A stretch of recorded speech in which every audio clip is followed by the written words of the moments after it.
बिस्मिल्लाहिर्रहमानिर्रहीम। मेरी शादी जबरदस्ती एक काली लड़की से करवा दी गई। मैं उसे तलाक देने लगा तो वो मेरे कदमों में गिरकर बोली कि मेरी करामत देखोगे तो हैरान रह जाओगे, मुझे सिर्फ कुछ दिन की मोहलत दो। मैं खामोश हो गया। अब मैं जब भी अपनी बीवी का कंबल हटाता तो अंदर 6 अंडे पड़े होते। मैं बड़ा हैरान होता क्योंकि उन अंडों की वजह से मैं करोड़पति बन गया था। दूर दूर से लोग मेरी बीवी से मिलने आते। वो एक अंडा 60,000 रुपये में फरोख्त करती थी। मैं अब राज जानना चाहता था कि ये सब क्या था। यूं एक दिन मैंने अपनी बीवी के कपड़े अपनी छोटी बहन को पहना दिए और उसकी जगह पर लेटा दिया। कुछ देर बाद कंबल हटाकर देखा तो पैरों तले से जमीन निकल गई। मैं अपने मोहल्ले से गुजर रहा था जब मेरे कानों में पड़ोसन की आवाज पड़ी थी। उसने मेरी बीवी का नाम लिया था, इसलिए मैं चौंक कर रुक गया था। वो कह रही थी, रजिया, तुमने सुना है क्या? साथ वाले जुबैर की बीवी अबीरा कितनी करामती है। उसने तो घर में आते ही हालात बदल दिए हैं। हाय काश मैं उसकी शादी अपने शकील से करवा देती, मगर मैंने तो उसका रिश्ता इसलिए नहीं मांगा कि एक तो वो तलाक याफ्ता है, ऊपर से गहरी सियाह रंगत, शक्ल भी बस वाजबी सी थी। तुम्हें याद ही होगा जब जुबैर की वालदा ने अबीरा का रिश्ता मांगा था तो उसने घर में कितना हंगामा बर्पा किया था कि मैं इस काली कलूटी से शादी नहीं करूंगा। मगर देखो तो अब वही औरत कैसे उनको भाग लगा रही है। साथ बैठी औरत कहने लगी, हाँ हाँ भाई, उसके तो क्या ही कहने, वो तो अंडे देती है और जो कोई भी उसके अंडे को अपने पास रखता है उसके तो दिन ही फिर जाते हैं। वो तो एक अंडा लाखों में फरोख्त करती है। हाय काश मेरे पास भी इतने पैसे होते कि मैं उसका अंडा खरीद सकती, मेरे भी दिन फिर जाते। ये बातें सुनकर मैं अंदर से सरशार हो गया था। मैंने दिल ही दिल में अल्लाह का शुक्र अदा किया कि मैंने अबीरा को तलाक नहीं दी, वरना मैं अपना कितना बड़ा नुकसान कर बैठता। ये बातें सोचता हुआ मैं घर के अंदर दाखिल हो गया था। जैसे ही मेरी नजर अबीरा पर पड़ी मेरा मुंह कड़वा हो गया था। वो एक बदसूरत सी औरत थी। मैं तो उससे शादी भी नहीं करना चाहता था, मगर अम्मी ने मुझे अपने सर की कसम दी थी। वो कहने लगी, जुबैर, अगर तुमने अबीरा से शादी ना की तो मेरा मरा हुआ मुंह देखोगे। मैंने भी सोच लिया था कि अगर अम्मी मेरे साथ ऐसा कर रही हैं तो मैं भी उनको मजा चखा कर रहूंगा। मैं अबीरा से शादी तो कर लूंगा, मगर उसे शादी की रात ही तलाक देकर घर से निकाल दूंगा। फिर अम्मी को पता चलेगा कि अपनी जवान औलाद के साथ जिद करने का क्या नतीजा होता है। यूं मैंने शादी के लिए हामी भर दी थी। मेरी शादी सादगी से हुई थी। मैंने स्टेज पर बैठी अबीरा को देखा तो अंदर तक जल कर रह गया था, और उसके पीछे एक बहुत बड़ी वजह थी। दरअसल मैं किसी और लड़की को पसंद करता था। मैंने उसके साथ जीने मरने की कसमें खाई थी। उसके सर पर हाथ रखकर कसम खाकर कहा था कि शादी करूंगा तो तुमसे ही करूंगा, नहीं तो सारी उम्र कंवारा बैठा रहूंगा। और वो बड़ी मनमोहनी सी लड़की थी, नाजुक परियों जैसी। मैं उसकी जिंदगी में आने वाला पहला मर्द था। मगर अम्मी, वो तो मेरे लिए कुछ और ही सोचे बैठी थी। मैंने जब अम्मी से कहा कि मैं अपने चाचा की बेटी सबूर से शादी करना चाहता हूँ तो अम्मी ने फौरन से कह दिया कि तुम मेरी बहन की बेटी से शादी कर लो। एक तो वो यतीम है और फिर उसकी तलाक भी हो गई है, उसके आगे पीछे कोई नहीं है, वो रुल जाएगी। मैंने बड़ी बेदिली से अबीरा का घूंघट उठाया था और उसने मुस्कुराकर सर झुका लिया। तब मैं फुनकार कर बोला, अपनी ये 2 टके की अदाएं मुझे मत दिखाओ। मैं तुम्हारे दाम में आने वाला नहीं हूँ। मैं तो किसी और को चाहता हूँ और शादी भी उसी से करूंगा। मैंने तुमसे शादी फकत अपनी अम्मी के मजबूर करने पर की है, मगर मैं तुम्हें तलाक दे दूंगा। मेरी बात सुनकर अबीरा सहम गई थी। वह फूट फूट कर रोने लगी थी और बोली, जुबैर, आपको खुदा का वास्ता है, मुझे तलाक मत दें। मैं आपसे वादा करती हूँ कि आपकी जिंदगी को खुशियों से भर दूंगी। मैंने नफरत से मुंह फेर लिया था। मैं बोला, जब मुझे तुम ही अच्छी नहीं लगती तो फिर तुम मुझे खुश कैसे करोगी? वो कहने लगी, आप मुझे चंद रोज का वक्त दें, फिर आप खुद देख लीजिएगा। मैंने सोचा कि चलो शादी तो मैंने कर ही ली है, क्यों ना इस औरत को चंद दिनों का वक्त दे दूं। मैंने कहा, ठीक है, तुम्हारे पास 1 हफ्ते का वक्त है। इस 1 हफ्ते में तुमने मुझे खुश कर दिया तो ठीक है, नहीं तो मैं तुम्हें तलाक दे दूंगा। उसने सर हिला दिया था। अभी हमारी शादी को 3 दिन ही हुए थे कि अबीरा ने मेरे हाथ पर 60,000 रुपये लाकर रख दिए थे। मैं ये पैसे देखकर हैरान रह गया था। मैं बोला, तुम्हारे पास ये पैसे कहाँ से आए? उसने नजरें झुका ली और एक ऐसी बात बताई कि मैं दंग ही रह गया था। वो कहने लगी, जुबैर, मैं अंडे देती हूँ। ये अंडे आम अंडे नहीं हैं, बल्कि ये बहुत ही खास और करामाती अंडे हैं। जो शख्स भी इसको अपने पास रखता है वो मालामाल हो जाता है, उसकी तमाम परेशानियां दूर हो जाती हैं। मैंने हैरत से अबीरा की जानिब देखा और बोला, तुम ये क्या कह रही हो? ऐसी बात तो मैंने आज तक कभी नहीं सुनी और न ही कहीं देखी है। एक औरत अंडे नहीं दे सकती। मेरी बात सुनकर वो हंस दी और बोली, जुबैर, मौजे इसी दुनिया में होते हैं। आप मुझसे शादी नहीं करना चाहते थे, लेकिन मैं आपकी बीवी बनकर आपके घर में रह रही हूँ, ये भी तो एक मौजज़ा है ना। वैसे ही ये अंडे भी मौजज़ा हैं। मैंने सोचा कि चलो अगर अबीरा मेरे साथ झूठ भी बोल रही है तब भी कोई बड़ी बात नहीं है, कम से कम उसने मुझे पैसे तो दे दिए थे। मैंने खुशी खुशी वो पैसे थाम लिए थे। अब एक अनचाही बीवी का इतना तो फर्ज बनता ही था। खैर, मैंने सोचा कि इस बार तो अबीरा ने मुझे पैसे लाकर दे दिए हैं, अगली बार मैं इस चीज़ का सुराग ज़रूर लगाऊंगा कि मेरी बीवी ये पैसे कहाँ से लाती है, क्योंकि मुझे इल्म है कि उसके वालिदैन बहुत ही नादार थे। वो तो इतने पैसे अपनी बेटी को दे ही नहीं सकते थे। अब बात ये थी कि वो पैसे लाती कहाँ से थी। कहीं ऐसा तो नहीं था कि वो मेरे ही घर में रहकर मेरी ही आंखों में धूल झोंक रही हो। मैं अब बड़ा मोहतात हो गया था। इस वाकये को चंद दिन ही गुजरे थे कि हमारे दरवाजे पर दस्तक हुई। मैंने दरवाज़ा खोला तो सामने एक आदमी खड़ा था। वो शख्स मेरे लिए बिल्कुल अनजान था। मैं बोला, आप कौन हैं? उस शख्स ने ठंडी आह भरी और बोला, हालात का सताया हुआ मर्द हूँ। मैंने सुन रखा है कि इस मोहल्ले में एक बड़ी भागों वाली औरत रहती है जो अंडे देती है। उसके अंडे की बहुत धूम है। लोग कहते हैं जिस किसी के पास भी उस औरत का अंडा होगा उसके दुख दर्द खत्म हो जाएंगे। मुझे बताएं, क्या उसका घर यही है? मैं तो उस शख्स की बातें सुनकर ही बड़ा हैरान हो गया था। मैं तो अपनी बीवी पर शक कर रहा था कि वो मुझे धोखा दे रही है, मगर उसके अंडों की धूम तो बहुत दूर दूर तक थी। मैं बोला, जी, वो मेरी बीवी है और इसी घर में रहती है।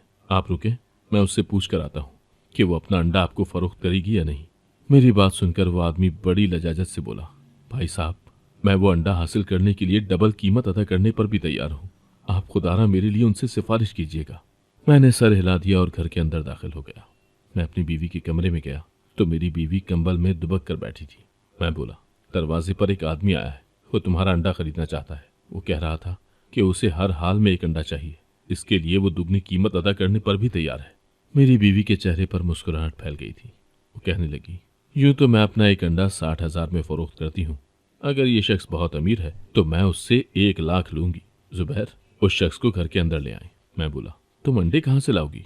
वो कहने लगी, अंडे तो पहले ही मेरे पास मौजूद हैं। मैंने उसकी बात सुनकर अपनी बीवी का कंबल खींच कर उतारा था। उसे संभलने का भी वक्त नहीं मिला था और ये देखकर मेरी आंखें फटी की फटी रह गई थी कि मेरी बीवी के कंबल में 6 अंडे पड़े थे। मैं गहरे सकते में आ गया था। मेरी बीवी बोली, परेशान क्यों हो रहे हैं? ये अंडे मैंने अभी थोड़ी देर पहले ही दिए हैं। खैर, मैं अब अपनी बीवी से कुछ कहने के काबिल भी नहीं रहा था क्योंकि मैंने अपनी आंखों से वो अंडे देखे थे। मैं बाहर दरवाजे पर आया और बोला, मेरी बीवी कह रही है कि मैं अपना एक अंडा 1,00,000 में फरोख्त करूंगी। उस आदमी ने झट से हामी भर ली थी। वो कहने लगा, मैं ये अंडा खरीदने को तैयार हूँ। मैं बोला, ठीक है, आप घर के अंदर आ जाएं। मैं उस आदमी को घर में बनी बैठक में ले आया था। मेरी बीवी भी वहीं पर आ गई थी। उस आदमी ने मेरी बीवी को झुककर सलाम किया था। अबीरा उसके रूबरू कुर्सी पर बैठ गई थी। वो बोली, भाई साहब, मैं आपसे कोई बात छुपाना नहीं चाहती। मैं आपको साफ साफ सारी बात बता देना चाहती हूँ। ये अंडे इंसान को सिर्फ फायदा ही नहीं देते, अगर इन अंडों की बेहुरमती की जाए तो ये गहरे नुकसान का भी मौजब बनते हैं। ये अंडे आम अंडे नहीं हैं, ये खास हैं। इनका वजन भी आम अंडों की निस्बत ज़्यादा है और साइज भी कुछ बड़ा ही है। ये अगर गलती से भी गिर जाएं तो टूटते नहीं हैं, यानी इनका छिलका भी सख्त होता है। मगर कभी भी इस अंडे को खुद से तोड़कर अंदर से देखने की कतई इजाज़त नहीं है। ऐसा करने वाला शख्स भारी नुकसान उठाता है। इसलिए आप सोच लें कि आपको ये अंडा लेना है या नहीं। वो आदमी कुछ परेशान दिखाई दे रहा था। फिर सोचने के बाद बोला, मुझे हर हाल में ये अंडा चाहिए, और फिर मैं क्यों उसको खोलकर देखने की कोशिश करूंगा? मैंने बहुत से लोगों से सुन रखा है कि इस अंडे में करामत छुपी हुई है, तो फिर ऐसा ही होगा। मेरी बीवी ने वो अंडा एक बहुत ही प्यारे से डब्बे में डालकर उस आदमी को दे दिया था और वो आदमी पूरा 1,00,000 रुपए मेज पर रख कर चला गया था। अब कमरे में मैं और मेरी बीवी ही रह गए थे। मैं यकटुक उसकी जानिब देख रहा था। तब वो मुस्कुरा कर बोली, जुबैर, ये पैसे आपके हैं। मैंने नफ़ी में सर हिला दिया और बोला, नहीं अबीरा, मैं इन पैसों के मुतालिक नहीं सोच रहा। मैं तो ये सोच सोचकर परेशान हो रहा हूँ कि जब तुम्हारे पास ऐसी करामत मौजूद थी जिससे तुम अपने वालिदैन के हालात बदल सकती थी, फिर तुमने क्यों ना बदले? तुमने ये अंडे पहले क्यों ना फरोख्त किए? मेरी बात सुनकर अबीरा के चेहरे पर जर्दी फैल गई थी। वो उठकर जाने लगी। मैं बोला, नहीं नहीं अबीरा, तुम्हें उठने की इजाज़त नहीं है। मैं तुमसे जो सवाल कर रहा हूँ मुझे उसका जवाब दो। मुझे अम्मी अक्सर बताया करती थी कि तुम्हारे घर के हालात बहुत ख़राब हैं। अम्मी ने मेरी शादी ज़बरदस्ती तुमसे की, इसी वजह से, क्योंकि उन्हें अपनी बेवा बहन की बच्ची का बहुत ख्याल था। जब मेरी माँ को तुम्हारी माँ का इतना ख्याल था तो तुमने क्यों ना अपनी माँ का एहसास किया? तुमने उनके दिन क्यों ना फेरे? मेरी बातें सुनकर अबीरा की आंखें भीग गई थी। वो कहने लगी, जुबैर, आप इस बात से तो वाकिफ़ ही हैं कि पहले भी मेरी एक जगह शादी हो चुकी है, मगर बच्चे पैदा ना कर सकने की वजह से मुझे तलाक हो गई। लोग कहते हैं कि अबीरा बांझ है, औलाद पैदा करने के काबिल नहीं है। मुझे भी कुछ ऐसा ही लगने लगा था। फिर मेरे शौहर ने मुझे तलाक दे दी। मेरी वालदा को तो पहले से ही इस बात का इल्म था कि मैं अंडे देती हूँ, मगर उन्होंने ये बात हमेशा सबसे छुपा कर रखी, क्योंकि मैं औरत ज़ात थी। अगर मेरे बारे में ऐसी बात मशहूर हो जाती तो फिर मेरी शादी मुमकिन ना होती। बस इतना ही नहीं, बल्कि जब मैं तलाक लेकर घर वापस आई तो मैंने अम्मी से कहा कि हम अंडे फरोख्त कर देते हैं, लेकिन मेरी अम्मी ने मेरे आगे हाथ जोड़ दिए थे। वो कहने लगी, खुदारा अबीरा, ऐसा हरगिज मत करना। पहले ही तुम्हारे बांझपन का किस्सा हर सू फैल गया है, और जब ये बात मशहूर हो गई कि तुम अंडे देती हो तो लोग तुम्हारा मजाक उड़ाने लगेंगे, यहाँ तक कि तुम्हें मुंह छुपाने की भी जगह नहीं मिलेगी। मैं अम्मी की बात सुनकर डर गई थी, इसीलिए अपने दिल से इस बात के ख्याल को हमेशा हमेशा के लिए निकाल दिया था। मैं अबीरा की बातें सुनकर हैरान हुआ था, मगर कुछ कहने की काबिल नहीं था, इसीलिए उठकर कमरे से बाहर चला गया। तभी घर के दरवाजे पर दोबारा दस्तक हुई थी। मैंने अब की बार दरवाजा खोला तो सामने ही अम्मी और मेरी छोटी बहन नाजिया खड़ी थी। अम्मी मेरा वलीमा करने के बाद नाजिया को अपने साथ ले गई थी। वो मुझसे कहकर गई थी कि मैं चंद दिन भाई के घर रहना चाहती हूँ। मुझे मालूम था कि वो ये सब क्यों कर रही थी। वो मुझे और अबीरा को साथ बिताने के लिए वक्त देना चाहती थी। मैं अम्मी के गले लग गया था। वो कहने लगी, मेरी अबीरा कैसी है? मैं बोला, अम्मी वो ठीक है। इतनी देर में अबीरा भी कमरे से बाहर आ गई थी। वो मेरी अम्मी और बहन से बड़ी खुशदिली से मिली थी। मैंने अभी अम्मी से अबीरा के मुतालिक कोई बात नहीं की थी। मैं छत पर चला गया था। नीचे से उनकी बातों की आवाज़ें आती रही थी। फिर मैं छत पर लेटा लेटा ही सो गया। जब मैं छत से नीचे आया तो ये देखकर हैरान रह गया था कि हमारा सहन मोहल्ले की औरतों से भरा पड़ा था।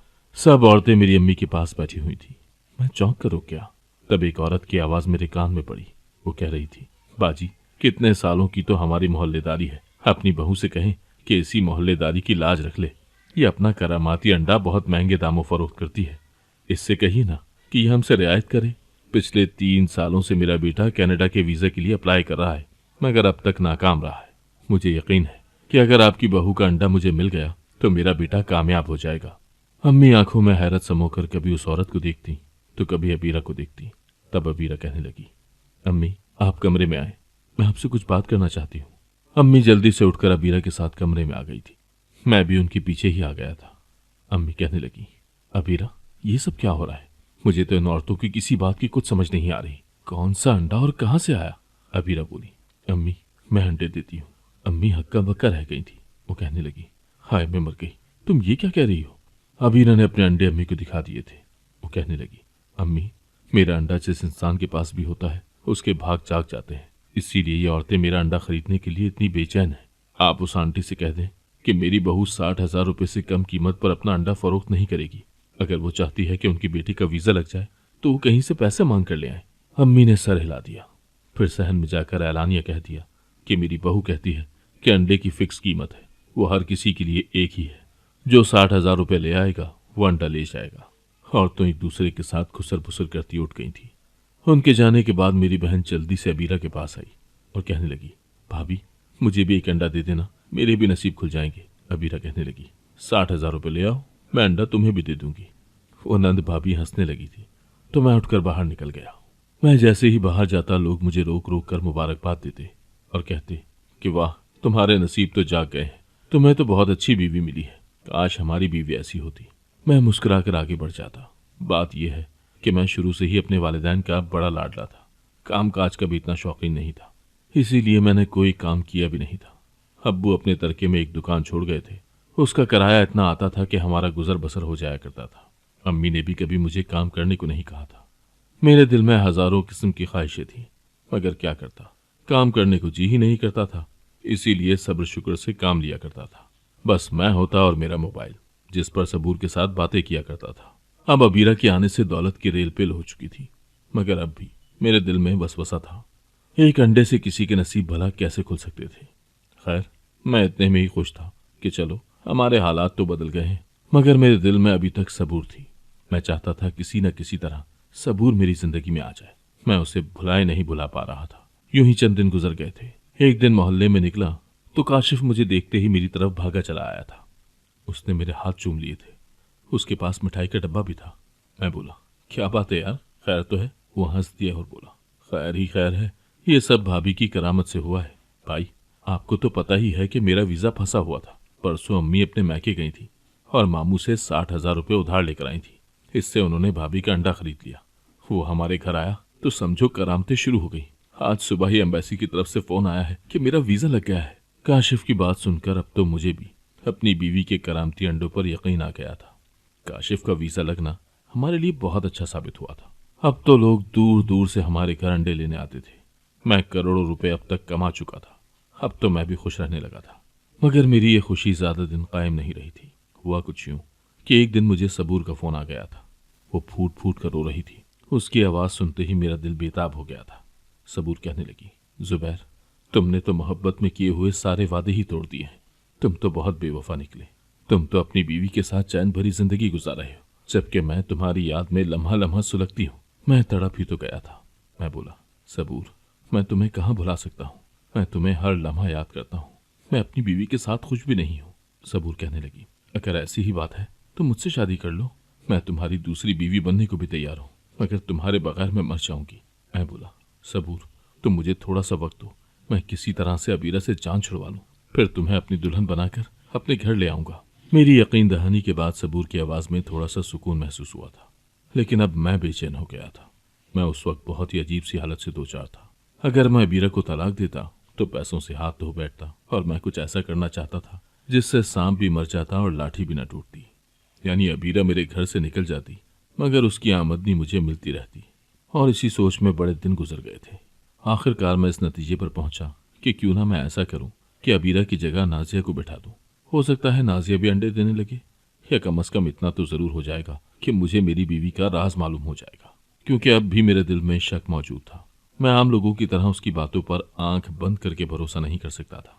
खैर, मैं घर पहुंचा तो नाजिया को अबीरा के साथ चिपके हुए पाया था। अबीरा और नाजिया की बहुत गहरी दोस्ती थी। अगर कुछ शक भी था कि ऐसा ना हो कि नाजिया मेरी बात मानने से इनकार ही कर दे। मैंने नाजिया को इशारा किया कि वो छत पर आकर मेरी बात सुन ले। मेरे चाहते ही वो भी पीछे आ गई थी। कहने लगी, जी भाई, क्या बात है। मैंने सोचा कि नाजिया अपनी भाभी के खिलाफ तो कुछ करेगी नहीं।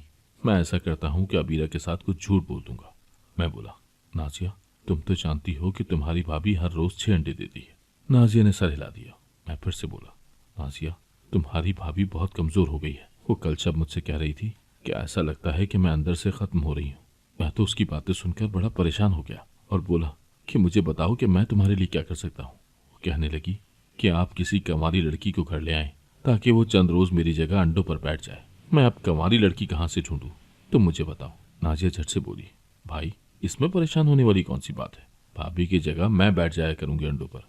मैं बोला, ठीक है, मगर ये काम मुकम्मल राजदारी से होना चाहिए। इस मुतालिक ना तो अम्मी को कुछ पता चले और ना ही तुम्हारी भाभी को। नाजिया ने हामी भर ली थी और मेरे दिल से मनो बोझ उतर गया था। अब मैं पहले से तयशुदा मंसूबे पर अमल करने वाला था। मैंने अबीरा के दोपहर के खाने में नींद की दवा शामिल कर दी थी। वो खाना खाकर कंबल में लेट गई थी। यही वक्त होता था अंडे देने का। थोड़ी देर बाद ही वो गुनूदगी में चली गई थी। मैंने जल्दी से अलमारी से अबीरा के कपड़े निकाले और वो कपड़े मैं नाजिया को दे आया कि ये कपड़े पहनकर मेरे कमरे में आ जाओ। नाजिया ने वैसा ही किया था। फिर मैं उससे बोला कि तुम इस कंबल में लेट जाओ। अबीरा को मैं सोफे पर डाल चुका था। नाजिया कंबल में लेट गई तो मैं अपने कमरे से बाहर निकल गया था। मैं सहन में इधर उधर टहल रहा था और दुआ कर रहा था कि यह अमल कामयाब हो जाए। अभी आधा घंटा ही गुजरा था कि मुझे अंदर से नाजिया की चीखने की आवाज़ सुनाई दी थी। मैं भागकर कमरे में गया तो सामने का मंजर देखकर आंखें फटी की फटी रह गई थी। मेरे बेड के साइड वाली दीवार में एक सुराख था और उसमें से एक हाथ अंदर आया हुआ था। उस हाथ में 6 अंडे पकड़े हुए थे। नाजिया ने समझदारी का मुजाहरा किया था और उस हाथ को कस के पकड़ लिया था। मैं आगे बढ़ा और बोला, नाजिया, इस हाथ को हरगिज मत छोड़ना। मैं अभी बाहर जाकर इस शख्स को पकड़ता हूँ। मैं भागता हुआ बाहर निकला और अपने कमरे के साथ मुलैका गली में चला गया। जिस शख्स ने हाथ मेरे कमरे में किया हुआ था वो कोई और नहीं बल्कि अबीरा का सगा भाई था। मैंने उसको जा लिया था। वो मेरी जानिब देखकर बहुत घबरा गया, मेरे सामने हाथ जोड़ने लगा और बोला, भाई, मेरे साथ जैसा चाहे सलूक कर लो, मगर मेरी बहन को तलाक न देना। मैं उसको पकड़कर अपने घर ले आया था। मैं बोला, मुझे बताओ ये माजरा क्या है, ये सब क्या हो रहा था। इतनी देर में अबीरा भी उठ चुकी थी। उसने जब ये सब देखा तो वो भी बहुत घबरा गई थी। मैं गुस्से से बोला, मुझे सब कुछ सच बता दो, नहीं तो मैं अभी तुम्हें तलाक दे दूंगा। अबीरा रोने लगी थी। वो बोली, जुबैर, मैंने तलाक से बचने के लिए ही तो ये सब किया है। दरअसल जुबैर, आप तो जानते हैं कि मैं पांच हूँ। मुझे पहले इसी वजह से तलाक हो गई थी। दूसरी शादी आपसे हुई तो आपने भी तलाक की धमकी दे दी। मैंने आपसे कहा कि मेरी करामत देखना। वो मैंने फ़कत इसलिए कहा था क्योंकि मैं आपसे कुछ वक्त लेना चाहती थी। मैंने अपने भाई से अपना मसला डिस्कस किया तो वो कहने लगा कि अगर तुम अपने शौहर को कोई फायदा दोगी तो वो तुम्हें कभी नहीं छोड़ेगा। फिर कहने लगा, क्यों ना तुम ये मशहूर कर दो कि तुम करामाती अंडे देती हो। मैं बोली, मेरी इस बात पर कोई यकीन नहीं करेगा। मेरा भाई बोला, एक बार कोशिश करके तो देखो। मैंने कोशिश की। हमारे कमरे की एक ईंट मैंने और भाई ने बड़ी मुश्किल से निकाल ली थी। ये भाई ने किसी जदीद आले की मदद से किया था और फिर वो प्लास्टिक के अंडे बनवाकर मुझे दीवार के सुराख से पकड़ा जाया करता था और यूं मेरा ये खेल चल निकला। मैं तो ये सब बातें सुनकर ही दंग रह गया था। मैं अपनी बीवी से बोला कि मैं तुम्हें तलाक दे दूंगा, तो वो रोने लगी कि आप मुझे तलाक ना दें बल्कि अपनी पसंद से दूसरी शादी कर लें। मैंने अबीरा को मना कर दिया था कि वो अब लोगों को मजीद धोखा नहीं देगी। उसने पहले से ही पैसे कमाए हुए थे, उससे हमने कारोबार शुरू कर लिया था।